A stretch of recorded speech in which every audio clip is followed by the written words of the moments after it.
Welcome to the She Said Privacy, He Said Security podcast.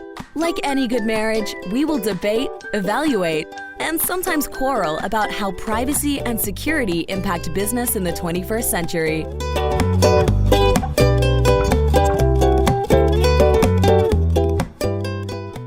Hi, Jody Daniels here. I'm the founder and CEO of Clover Advisors, a certified women's privacy consultancy. I'm a privacy consultant and certified informational privacy professional providing practical privacy advice to overwhelmed companies. Hello, I am Justin Daniels. I am a shareholder and corporate M&A and tech transaction lawyer at the law firm Baker Donaldson, advising companies in the deployment and scaling of technology. Since data is critical to every transaction, I help clients make informed business decisions while managing data privacy and cybersecurity risk. And when needed, I lead the legal cyber data breach response brigade.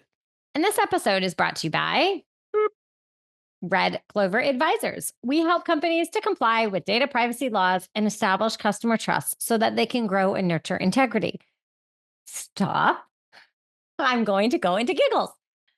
Clover Advisors works with companies in a variety of fields, including technology, e-commerce, professional services, and digital media. In short, we use data privacy to transform the way companies do business. Together, we're creating a future where there's greater trust between companies and consumers. To learn more and to check out our best-selling book, Data Reimagined, Building Trust One Bite at a Time, visit redcloveradvisors.com. That was so hard to get through without giggling. See, when you do these little smirky things that make me laugh, I go into a laughing spree. Why are you doing that to me? It's my anarchy attempts to renegotiate my co-host contract. That's been going on for years, listeners. And guess what I've got? Focus. Yep. 4 years, and we are into year 5. And we have another author today. Yes, we do. This will be fun. Okay. We have Allie Hunter, who is the author of Mothers Against Cybercrime. Allie is a cybersecurity awareness advocate, advisory board member at Savvy Cyber Kids, and mother. With a background in psychology, marketing, and behavioral science, she empowers parents to protect their families online. Her work blends storytelling with practical insights, making cyber safely accessible to everyone. Allie, welcome to the show.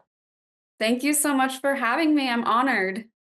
We love doing these types of shows, and we firmly believe it is so important for people to understand really what these risks are online. And we are really grateful that you are here today. Well, thank you. Well, Allie, let's start from the beginning. Tell us a little bit about your career journey to where you're at today.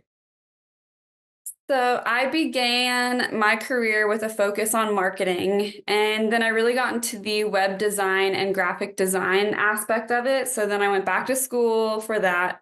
Then I really started focusing on the behavioral aspects from marketing.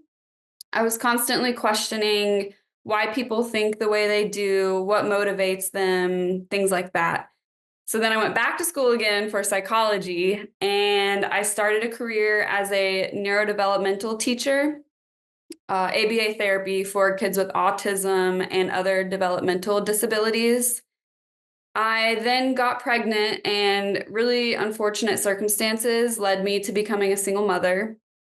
I then completely decided to switch up my career so that I could work from home with more flexibility, more stability. I anonymously commented in one of the local mom Facebook groups. I asked if anyone had any ideas for my specific situation that I was going through and how I could switch careers. One woman commented about the Women in Technology's Single Mothers program. And I thought, oh, this sounds interesting. What is this? So I did some research on it, and I found out that the application to join was due in 2 days. So I hustled really hard. I wrote my essays. I received my letter of recommendations, and I finished everything within those 48 hours. I was very determined. I went through a couple of interviews and was accepted, and thus my career in cybersecurity started. So the Single Mothers program was completely life-changing. we, the Single Mothers Group, we invested 500 hours within over 20 weeks of education and professional development. So we were doing cybersecurity classes, InfoSec classes on top of career workshops to really learn both the skill set and the mindset of cybersecurity professionals, along with being a single mother. So I've built relationships with women of like mind who are extraordinary, determined, hardworking, loyal. They can run circles around some other professionals that I've met just from everything that we manage. You know, we have skills that a lot of people have never even thought about, like managing multiple jobs, getting our kids to and from activities, feeding them. I mean, the resourcefulness and the creativity of their thinking is incomparable. The survival mode really puts us all in overcompensation mode, I like to call it, where we just learn some really impressive skills. And, you know, that Single Mothers Program's mission is to get us from their survival mode to thriving. Anyways, I could go on and on about how great that program is, and how amazing it was to be surrounded by such talent and ambition. And it just really resonated with me and got me to where I am today. So during one of the classes, I met a professor, you know, Ben Halpert, the founder of Savvy Cyber Kids. He just so happened to mention a Netflix series called Mr. Robot. And me being new in the field, I really just wanted to absorb as much real life exposure to tech as I could. And I thought this series was perfect for that. I also wanted to network, of course, so I reached out to him on LinkedIn. I thanked him for the recommendation. He ended up looking at my LinkedIn background. I had all of my, you know, marketing, behavioral, career information on that, and he found it impressive enough to ask me to do some side work for Savvy Cyber Kids, mainly with marketing, and then he was going to teach me more about the cybersecurity along the way, cybersecurity awareness specifically. He's taught me so much about keeping families safe and information security, and I'm just very thankful for him. So shout out to Ben. During the education program, the Single Mothers program that I was in, I also reached out to every professor. I attended any free seminar that I could. I attended meetings with CISOs or any experts in the field that would take the time to chat with me. And a few of those mentors mentioned that while we're waiting to gain experience in the field and to finish our education paths, that we should broadcast what we learn in a fun, engaging way, like a blog or something. And, you know, with my background in marketing and graphic design, I kind of went overboard, and thus I created my book. Well, so Allie, let's talk a little bit about the book and help us understand. It's called Mothers Against Cybercrime. And sounds like that was a big project as part of what prompted the book. So tell us a little bit about your choice for focusing on Mothers Against Cybercrime. What is it about? What can we learn? The inspiration behind Mothers Against Cybercrime, it came from the real scenarios that I've encountered in my cybersecurity work. Many of these situations involved young families blindsided by all of the digital threats they didn't even know existed, myself included. I had a little stalking incident in my early 20s. And then within the past year, a dear friend of mine, she had her Instagram hacked. Her precious baby's photos and intimate email conversations were exposed. Not only did she fear having her family visible to a stranger, her bank account was also accessed almost immediately after the hacking incident. So somehow they came from the Instagram to the bank, which I'm assuming, you know, same passwords, which I dive into later. And then another friend of mine, he was mourning the loss of his spouse when a scam artist tried stealing credit card information with a fake link sent to his family and friends through Facebook regarding the memorial service. It was asking, you know, for donations, completely fake. And unfortunately, the list of these attacks just go on and on and on, as you know. So parents today are balancing so much work, family, the ever-evolving challenges of keeping kids safe. And I really wanted to create something that would not only educate, but resonate with them as well.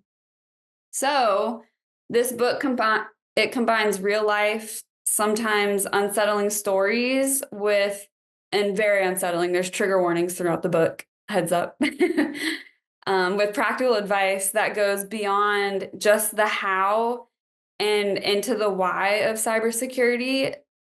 My goal is to make these complex concepts accessible so that parents can feel more confident in protecting their kids without necessarily needing a tech background, because it's a lot. It took a lot of scary stories and insights to bring this project to life, and there's more on the horizon. In the future, I'm planning an audio version and possibly a workbook in a more user-friendly format, something along the lines of, the For Dummies series, kind of something like that, so I can have pictures and graphics of, this is exactly how you do this, ABC, you don't have to be a tech expert. Let's knock this out, keep our kids safe. And one crucial aspect of my approach is the Hunter method that I created. It's a cybersecurity awareness training method, and it focuses on making employees, well, in this context, mothers, more aware of potential threats and teaching them how to identify and respond to these threats effectively. So it incorporates these real world scenarios, the fabricated stories, the real world scenarios, and then the tips into interactive training sessions. That sounds really interesting. Oh, I'm sorry. I was just going to just say, I think those, the ability to have things that are interactive is really interesting, helpful. And I think that's how people start to learn. It starts to sink in when you really connect reading and doing. Yes, I really wanted to create these scary stories so the moms can put themselves in the shoes, because if you feel like it's happening to you, you're more able to retain the information. You're really looking forward to learning more about it. So, in that vein, can you share with us from your book, what are the big risks out there that you think parents are missing? There's a lot, but parents, they often overlook threats posed by smart devices, gaming networks, and even social media trends that can make kids vulnerable to cyber criminals. So internet-enabled toys and home devices, for instance, can be exploited for data breaches or even physical surveillance if left unsecured. There's a story in my book about a baby monitor being hacked. That's all I'll say. Online gaming also poses unique risks with features like live chat and in-game purchases, creating openings for more scams and inappropriate interactions. The gaming world is just filled with pedophiles, and there are a few books or a few chapters in my book regarding the type of stories that are actually happening. I mean, the news articles are right there. So, And then, of course, the rise of financial tech for kids, like the prepaid cards and kid-friendly banking apps, that just introduces another layer, as kids can be targeted for social engineering scams and just other scams along those lines. so in particular about parents, what advice might you give to parents if their son or daughter is clamoring for these apps like WhatsApp? And what might be some of the hidden risks that parents should be aware of and how they figure out what apps to let their kids have on their phone? So open communication, definitely. And first, we need to secure all of the devices, updating passwords, enabling two-factor authentication. Make sure you have open communication with your kids so that they feel comfortable discussing their online experiences. And that way you're already ahead of seeing any of the red flags that you need to notice. Simple actions like reviewing the privacy settings of those apps that they're asking for, reviewing them together, and practicing, recognizing suspicious links, suspicious people that they might be chatting to. It can go a long way in building their digital resilience. Now, like companies, the cyber threats continue to change all the time. And for parents, that's tricky to try and keep up with what it is that is the latest threat today. How can parents continue their learning and knowledge and stay in tune with all these different threats? That is very true. Cyber threats are continually evolving with new tactics and tools surfacing frequently. One of the best ways to stay updated is by, in my opinion, subscribing to a trusted cybersecurity blog. So, for example, as you know, at Savvy Cyber Kids, we have the cyber ethics newsfeed and a weekly newsletter that are all free. And those are specific news stories regarding parents and kids. And then I also started a monthly newsletter. It has a few tips on, keeping your kids cyber safe. Sorry. But mine, I also include other things like for women, mothers, parents in tech. I include a few fun brain breaks, you could call it, like navigating a healthier work-life balance, food inspiration, the latest tech trends to keep up with. And then I also include a little fun horoscope and trivia questions, just like old school newspapers, but definitely stay up to date with some trusted sources. I will give another plug for Savvy Cyber Kids. There is an amazing plethora of information. And if you are a parent listening to this and you have not signed up to get the weekly news feed or check out any of the other materials, we highly encourage you to do so. And then I'll also just offer is talking to your school. So for any parents listening, encourage talking to your school and understand what apps they are using and be able to try and manage any of the settings on those as well. Yeah, and to add on to that, you can feel free to message Savvy Cyber Kids. You can message me, Allie Hunter. I will give you guys all of my contact information because sometimes you just have a random question and you don't have enough time to, go through the whole website, or maybe Google's confusing. Just feel free to reach out to us. We're here to help you. Thank you. Interesting. Why is that interesting?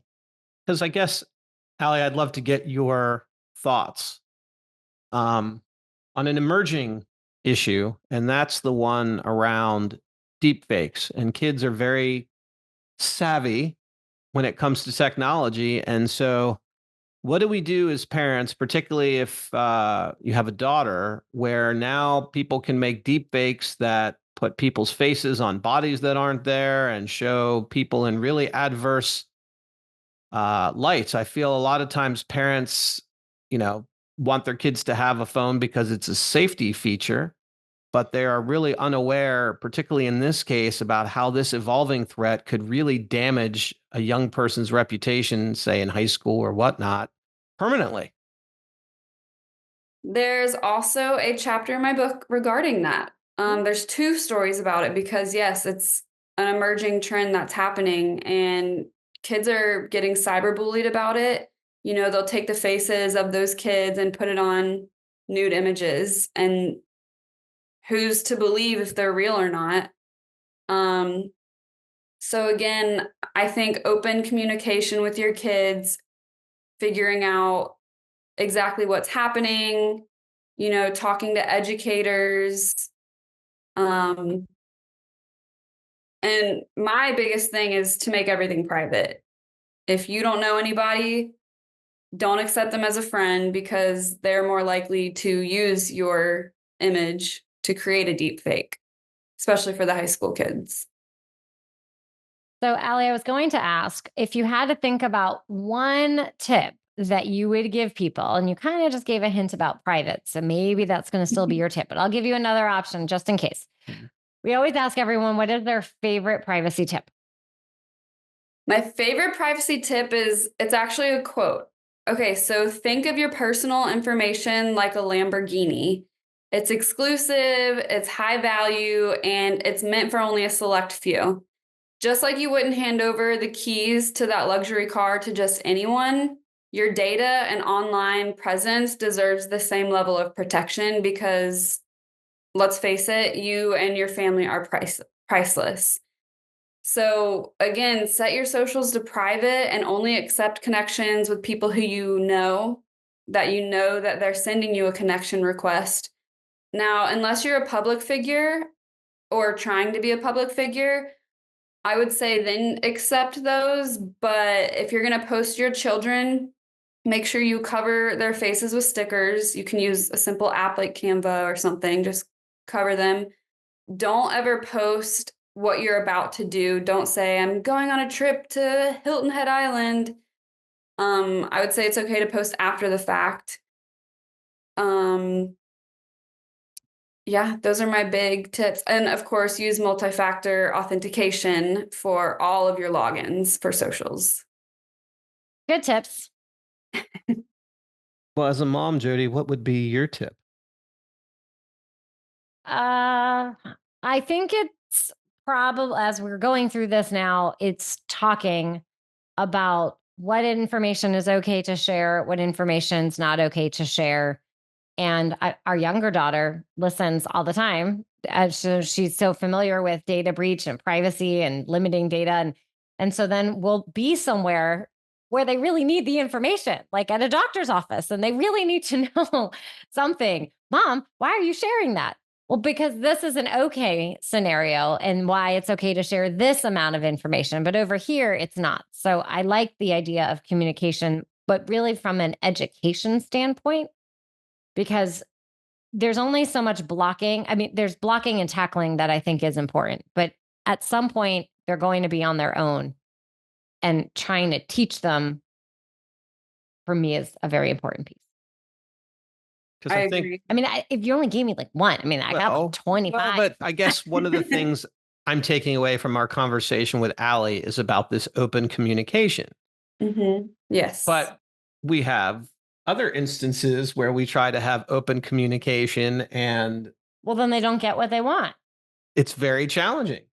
Well, that's why you have to keep trying multiple angles. I just wanted to bring up the fact, Allie, that your open communication is right on. But sometimes when the intended recipient is very close-minded and doesn't want to listen to what you have to say, that can be a challenge because kids are always pushing boundaries. That is very true. Well, within regards, so this might be a little off topic, but for example, let's say, your daughter was getting cyberbullied and she didn't want to talk to you about it. They have free resources like the 988 number. It's free and they're trained counselors, and you can just kind of maybe show them it, like, here, if you need to talk to someone about it. I mean, it's not necessarily with educating about privacy, but it is another person that they can talk to about what they're going through from being cyberbullied or something like that. Well, thank you for that, Allie. And when you're not writing books and being all things cybersecurity, what do you like to do for fun? Uh, Not a lot of time for that, but I do really love the gym, and then I love family time. And I recently just started cold plunges.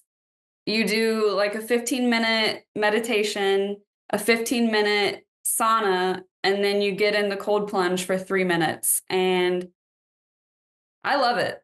Love the effects. But I also still love researching about the cyber psychology. It's that new concept that's out, which, that's how I developed the Hunter method that I was talking about. So actually in my extra fun time, I presented about that method at B-Sides in Atlanta. I just presented at Hacker Halted. So if any companies would like to bring me in to do their cybersecurity awareness training method for their employees, or just to have me speak at an event about it, that would also be during my fun time. Well, Allie, we appreciate you coming and sharing more about Mothers Against Cybercrime. Anyone listening, please head on over to Amazon. You can grab a copy there. And we do really highly encourage you to visit Savvy Cyber Kids, sign up for the newsfeed, stay in the know, and in tune with what is happening. What she said. Thank you guys so much for having me. Thank you. Thanks for listening to the She Said Privacy, He Said Security podcast. If you haven't already, be sure to click subscribe to get future episodes and check us out on LinkedIn. See you next time.